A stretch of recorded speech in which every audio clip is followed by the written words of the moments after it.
Hello students, today we will discuss about variation of atmospheric pressure with altitude। मतलब ये कि अगर हम अर्थ सरफेस पर हैं तो वहाँ पे एटमॉस्फेरिक प्रेशर कुछ और होगा, ठीक है। और जैसे जैसे हम हाइट पे जाते हैं, किसी पर्टिकुलर अर्थ सरफेस से किसी हाइट तक जाते हैं, तो वहाँ पे एटमॉस्फेरिक प्रेशर में क्या क्या वेरिएशन होता है और वो वेरिएशन होता क्यों है उसको हम यहाँ इजीली देख सकते हैं।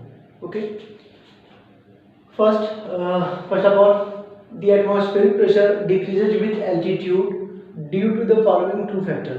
मतलब ऐसे दो फैक्टर हैं जिनमें वेरिएशन होता होगा और उसके वजह से जो एटमॉस्फेरिक प्रेशर वो एल्टीट्यूड के साथ डिक्रीज कर जाता है। वो दो फैक्टर्स कौन से हैं? First, decrease in height of air column above that place, okay, and second, decrease in density of air at that place.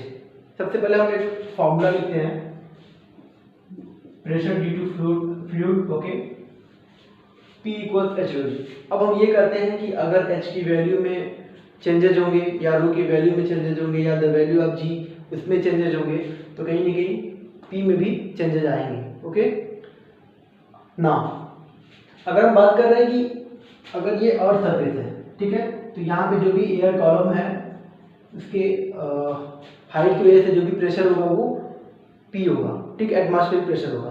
अब हम ये करें कि अगर हम किसी पर्टिकुलर हाइट तक चले जाते हैं तो उस कंडीशन में कहीं ना कहीं ये जो एयर कॉलम की हाइट वो कम हो जाती है ना। Decrease in height of air column above that place, यानी अगर हम किसी हाइट पे जाते हैं तो वहाँ पे जो हाइट ऑफ एयर कॉलम है वो कम हो जाएगा। वो कम होगा, it means if the value of H decreases, in this case atmospheric pressure will be decrease, मतलब वो भी डिक्रीज हो जाएगा, ठीक। तो दूसरा ये कि decrease in density of air at that place. अब हम किसी पर्टिकुलर हाइट पे जाते हैं तो जो भी एयर मॉलिक्यूल्स हैं उनकी जो डेंसिटी है वो भी डिक्रीज हो जाएगी। अब जब डेंसिटी डिक्रीज होगी मतलब ये कि अगर रो की वैल्यू अगर कम होगी तो कहीं ना कहीं एटमॉस्फेरिक प्रेशर भी कम होगा, ठीक है।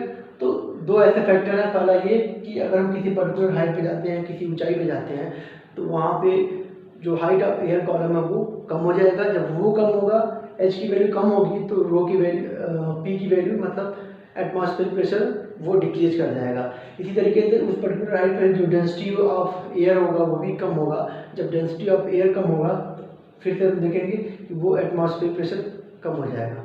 ओके, इसको हम एक ग्राफ के थ्रू भी देख सकते हैं, समझने की कोशिश करेंगे।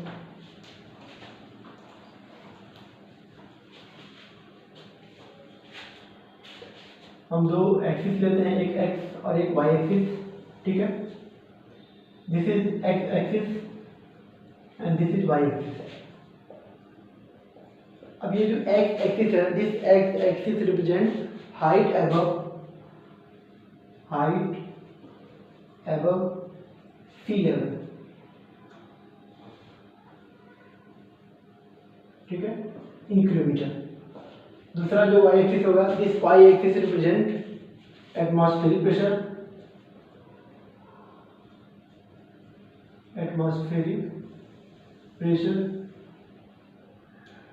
इन सेंटीमीटर ऑफ मर्करी, ठीक है। This is origin. अब हम बात करने वाले हैं कि अगर हम ये कहते हैं कि जैसे जैसे हाइट इंक्रीज कर रहे हैं, ठीक है, और सरफेस पे थे कुछ हाइट पे आए तो हाइट ऑफ एयर कॉलम वो कम होगा, ठीक है। यहाँ पे अगर चेक करें कि एटमॉस्फेरिक प्रेशर कुछ यहाँ पे है, ठीक है, जैसे जैसे हम आगे यहाँ बढ़ रहे हैं इसका मतलब यहाँ पर अगर आते हैं तो कहीं ना कहीं हाइट इंक्रीज हुआ, इसका मतलब कि एटमॉस्फेरिक प्रेशर वो डिक्रीज करेगा। तो यहाँ पे जब चेक करेंगे तो वो ये बिल्कुल नहीं रहेगा, ओके, ये बिल्कुल नहीं होगा, कुछ ना कुछ कम होगा। सपोज करते हैं कि वो यहाँ पे इतना है, फिर हम कुछ और हाइट पे जाते हैं, अब क्या होगा, वो कुछ और आगे डेंसिटी हाइट इंक्रीज होने की वजह से जो एटमॉस्फेरिक प्रेशर वो भी कुछ कम होगा, ठीक है। फिर हम थोड़ा और आगे जाते हैं तो कुछ और कम होगा। इसी तरीके से हम इसको आगे बढ़ाते हैं, अगर कुछ और हाइट चेक करेंगे तो एटमॉस्फेरिक प्रेशर और कम होगा, ठीक है।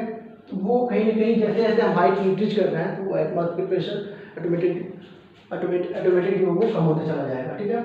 इसको हम प्लॉट करेंगे, कई सारे पॉइंट्स को अगर हम कंबाइन करेंगे तो इस तरीके की कुछ ग्राफ मिलने वाला है। This graph shows the variation of atmospheric pressure with altitude, okay. Figure variation of atmospheric pressure with altitude. ठीक है, यहाँ से दो चीज़ क्लियर है। पहला ये कि जैसे जैसे और सरफेस से हम हाइट पे जाते हैं तो due to decreasing height of air column decrease होगा, उसके वजह से जो भी एटमॉस्फेरिक प्रेशर होगा वो भी डिक्रीज होगा। इसके अलावा अगर हम डेंसिटी की बात करें, डेंसिटी ऑफ एयर वो भी डिक्रीज होगा, उसके वजह से भी एटमॉस्फेरिक प्रेशर डिक्रीज होगा। ठीक है, उसको हम इस ग्राफ के थ्रू देख सकते हैं। अगर आपको ये ग्राफ माइंड में रहता है तो इसकी वजह से इसके थ्रू हम इन पॉइंट्स को लिख सकते हैं, या ये पॉइंट्स अगर हमको माइंड में रहता है तो हम ये ग्राफ प्लॉट कर सकते हैं। Okay, now consequences. अब इन सारे फैक्ट्स का हमारे डेली लाइफ में क्या क्या एप्लीकेशन है उसको हम देखेंगे। ठीक है, first, blood pressure patients are not advise to go hill station और हायर एल्टीट्यूड। मतलब वो सारे पेशेंट जो ब्लड प्रेशर से, हाई ब्लड प्रेशर से अगर वो मतलब सफ़र कर रहे हैं तो ऐसे लोगों को हिल स्टेशन पे या हाई एल्टीट्यूड वाले प्लेस पे जाने से मना किया जाता है। रीज़न ये है कि अगर हम और सरफेस पे बात करें तो जो हमारी बॉडी का जो भी ब्लड हमारी बॉडी में जो भी ब्लड है उसका जो प्रेशर होता है वो एटमॉस्फेरिक प्रेशर के को बैलेंस कर देता है। लेकिन जैसे ही हम किसी पर्टिकुलर हाइट पे जाएंगे तो वहाँ एटमॉस्फेरिक प्रेशर ऑटोमेटिक कम होने की वजह से हमारे बॉडी का जो भी ब्लड प्रेशर होगा वो ज़्यादा हो जाएगा। वो ज़्यादा होने की वजह से जो भी ब्लड होगा वो हमारे नोज के थ्रू बाहर आने लगेगा। ठीक है, तो ऐसे कंडीशन में हम इन लोगों को हिल स्टेशन में जाने से मना करना चाहिए ताकि उनको आगे चलकर ब्रीदिंग प्रॉब्लम ना हो। Okay, next, at high altitude a fountain pen leaks. अगर हम बात करें फाउंटेन पेन की तो वो कहीं ना कहीं हम जो और सरफेस पे अगर किसी फाउंटेन पेन में इंक फिल कर रहे हैं तो वो उस पर्टिकुलर एटमॉस्फेरिक प्रेशर के थ्रू के वजह से जो भी इंक उसमें फिल हो जाएगा। ठीक है, अब हम जब किसी पर्टिकुलर हाइट पे जाएंगे तो वहाँ एटमॉस्फेरिक प्रेशर कम होने की वजह से जो भी इंक का प्रेशर होगा वो ज़्यादा हो जाएगा। वो इंक का प्रेशर ज़्यादा होने की वजह से वो जो भी फाउंटेन पेन का इंक होगा वो बाहर लीक कर जाएगा। ठीक है, तो इस तरीके से देख सकते हैं कि हमको अगर हमारे पास फाउंटेन पेन है तो ऐसे पेन को लेकर के किसी हाई एल्टीट्यूड वाले प्लेस पे जाने से अवॉइड करना चाहिए। ठीक है, तो ये दो कह सकते हैं कि प्रैक्टिकल एप्लीकेशन है जिनको हम इस variation of atmospheric pressure with altitude के थ्रू समझ सकते हैं। इसके अलावा नेक्स्ट टॉपिक, एल्टीमीटर। अब ये एक तरह का डिवाइस है। An altimeter is an aneroid barometer but it is used in aircraft to measure it altitude. मैंने इसके पहले लेक्चर में तीन अलग अलग बैरोमीटर के बारे में बताया। First simple barometer, second 14 barometer and third aneroid barometer. इन तीनों बैरोमीटर का यूज हम बेसिकली एयर जो भी एटमॉस्फेरिक प्रेशर है उसको मेजर करने के लिए यूज करते हैं। ठीक है, तो उनमें से जो थर्ड वाला था एंड्रॉइड, बेसिकली एल्टीमीटर क्या है, वो एक एंड्रॉइड बैरोमीटर ही है।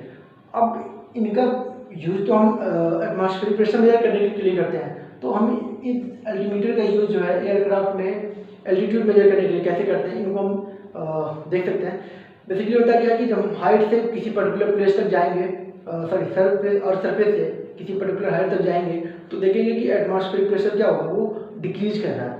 तो अगर हम बात करें किसी एयरक्राफ्ट के बारे में बात करें कि वो पर्टिकुलर कितने हाइट पे ये चेक करना हो, तो अगर हम इस एल्टीमीटर में एटमॉस्फेरिक प्रेशर मेजर कर लें तो वो उस एटमॉस्फेरिक प्रेशर के थ्रू हम ये कैलकुलेट कर सकते हैं कि वो पर्टिकुलर कितने हाइट पे उस समय वो अवेलेबल है। तो इस तरीके से इसका यूज़ हम बेसिकली एयरक्राफ्ट में एल्टीट्यूड को मेजर करने के लिए करते हैं। Okay, thank you so much.